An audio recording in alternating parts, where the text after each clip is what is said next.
Okay, this is a little intro to a song that most jazz guys spend an awful lot of time on because it's so, for me anyway, contrary to the way that I normally think about changes in music. It's called Giant Steps, John Coltrane.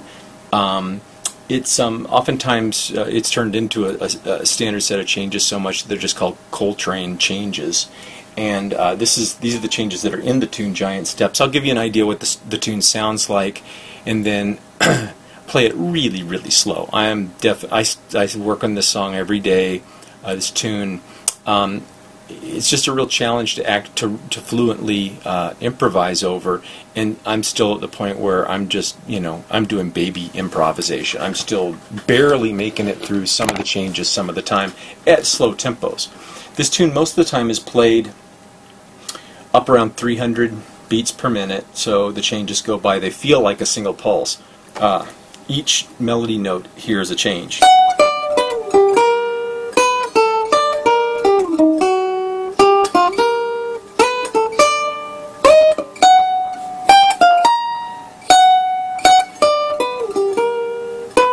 Etc., etc. It's a real quick set of changes, and in a way kind of boring in certain regards, but it forces you to play through things that aren't very common, at least in folk rock, bluegrass, etc., etc. By the way, just a total side note, and it doesn't really matter, but the reason I like bluegrass and jazz is because they're improvisational music.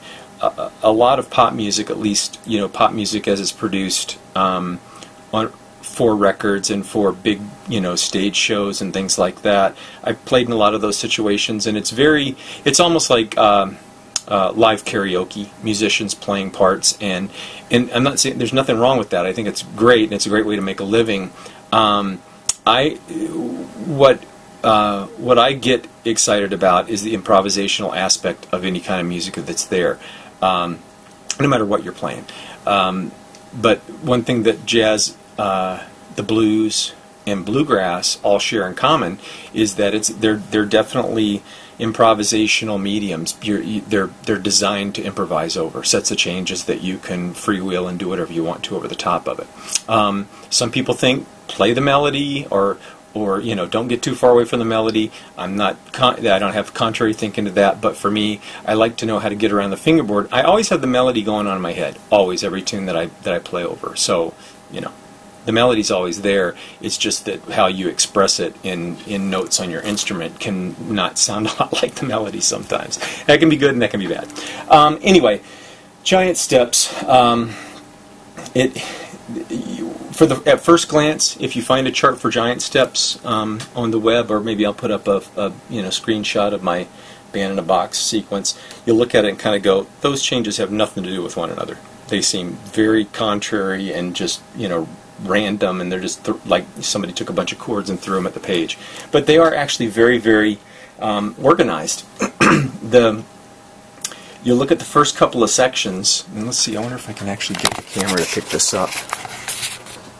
Yeah, you can sort of see it. The first sort of couple of sections, you've got B, D7, G, B flat 7, E flat, and then A minor 7, D7.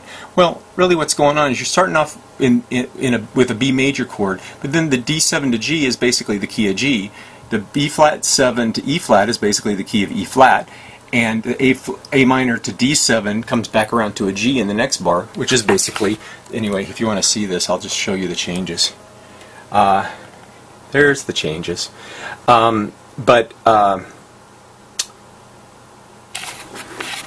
What we have is a series of 2/5s and a series of changes of movement through major steps. Portions of the song are the key of B major. Portions of the song are the key of G major. Portions of the song are the key of E flat major. Let me give you an idea of what the melody sounds like. I'll just play it through very simply a couple of times, and hopefully I can even. And this is super, super slow. Again, most of the time this thing's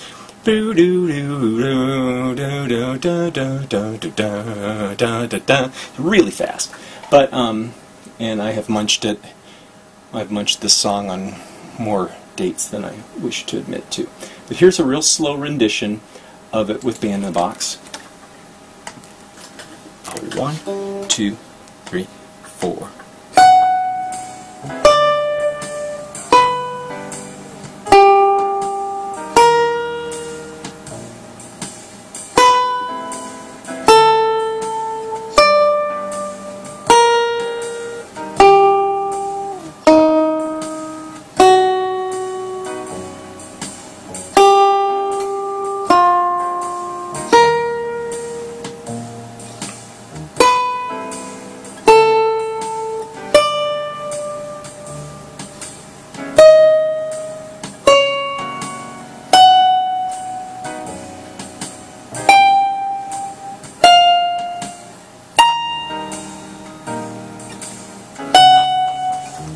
Back to the top.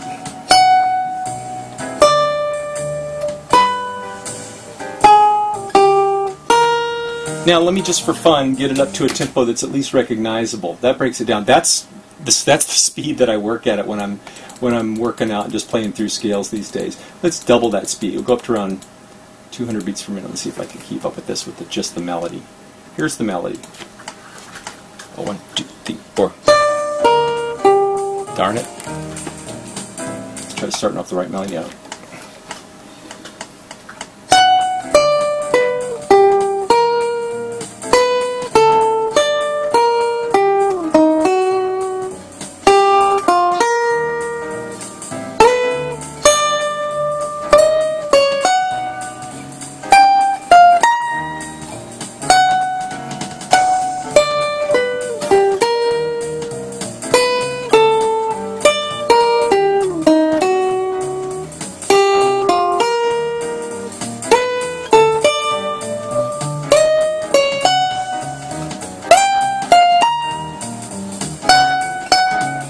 And that's the sequence once again. Let me get up to somewhere where it's supposed to be. This is where people play it, believe it or not.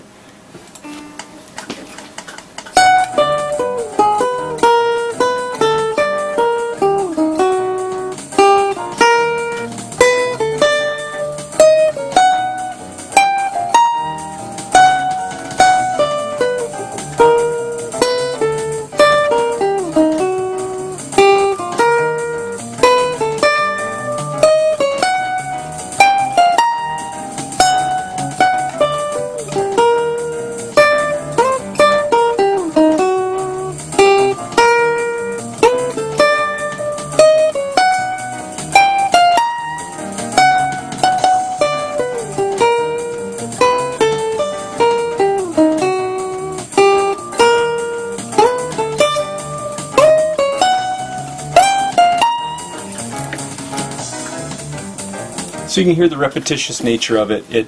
It just goes around, around, around, around. And I would say even that speed wasn't even completely up to speed, but that some people play it. Now, what we're doing here is we're going to break it down. I'm going to play the chords that you can, a set of chords that you can play on the banjo that'll go along with the melody. And again, we've got the first. I'm just going to go a couple bars at a time. The first couple of bars are B major 7. So let me get up close where you can see. D7, G, B flat 7,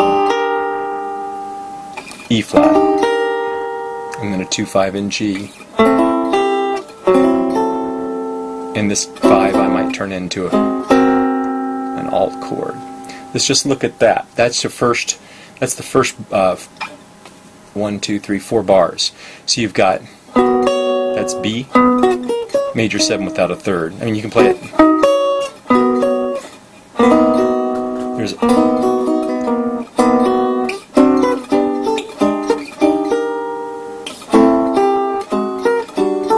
so again, we've got B,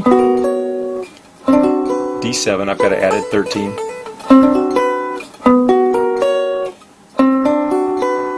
G,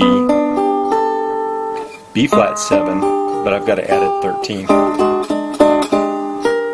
E flat major 7, and a lot of times I use this voicing with the 7 in the bass.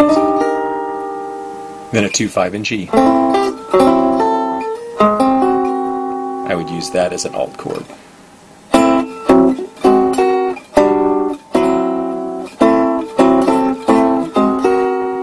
Now the next bar is the same sequence we just played, but starting on a G chord. G, B flat 7 with a 13, E flat,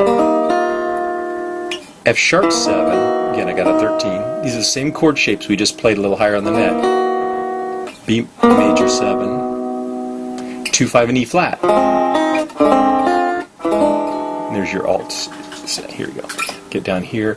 I don't know how much you could actually see of that, so let me just do that again. G, B flat 7, E flat 7, F sharp 7 with a 13, B major 7, 2, 5 and E flat, which is, there's my alt chord.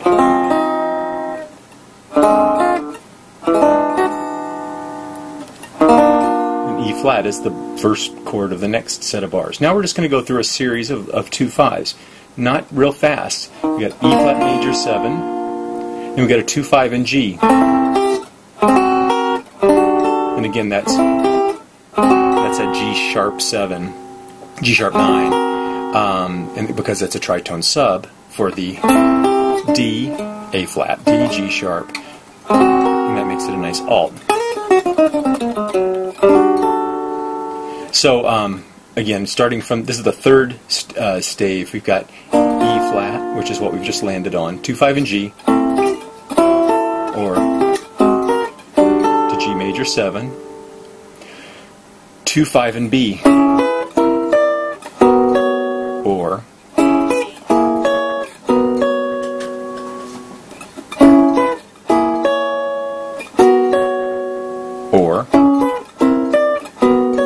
so that B is what we landed on the next stave, first bar of the next stave. Then we've got a 2, 5 and E flat. Now we could go back down here and play this, but let's show you a different way to play a 2, 5 up here. That's F minor 11, and then you can play, there's your B flat 7 with a 13. But I might want to play a sub, so I might go,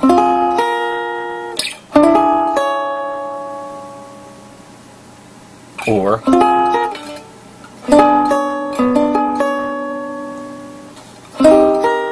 sorry.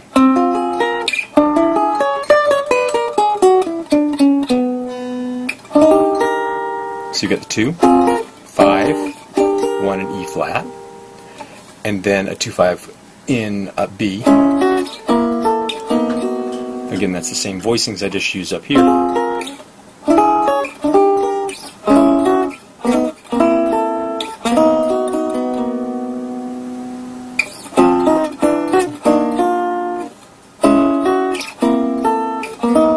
Those are just 2 5s in E flat and 2 5 in B. So here's the chords together, really slow. A 1, 2, a 1, 2, 3, 4.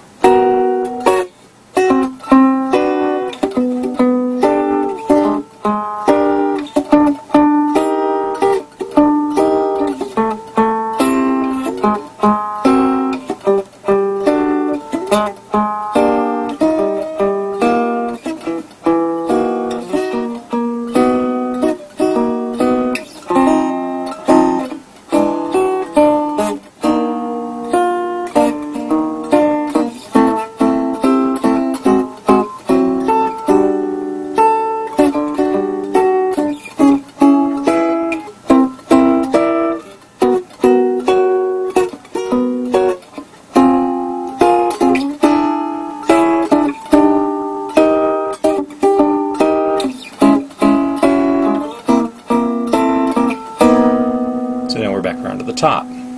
Let's see if I can whistle the melody while playing those chords. Doubtful, but we'll try it. Can't whistle that high.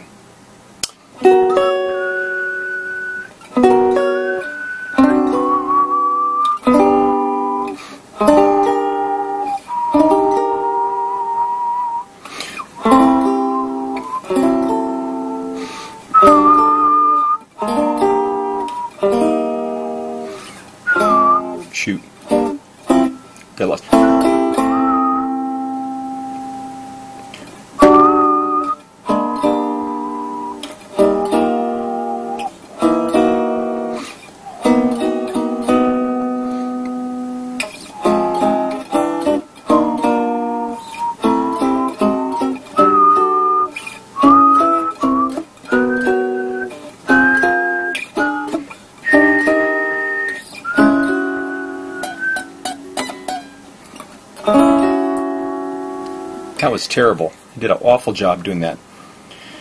Anyway, but those are the changes, and it's got a unique set of things about it that I'm just going to go back and play really, really, really, really, really slow. This is 80 beats per minute, and it's just, I mean, it's a drudgery, you know. And I'm sorry for fans of Coltrane. This is a terrible way to get you introduced to him, that's for sure. And then what I'm going to try to do is play through the 3 keys, the 3 note sets that define the simplest form of improvisation on this tune. The key of B, and actually I'm just going to stick with like one area. B, G, and E flat. And again, I'm playing those scales. The reason I can play them all in one area is because I recognize what those scales sound like starting on every note, you know, any note of the scale starting from any string. Pretty much. I'm a little shaky in some areas still, but I'm working on it. Okay, so here's a little piece of giant steps. 1, 3, 4.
Etc., etc. Anyway, that goes on and on. That was it again. Really beginner's kind of illustration of it, and I think this took like 20 minutes. Wow, amazing! Time goes fast when you're having fun. All right, bye.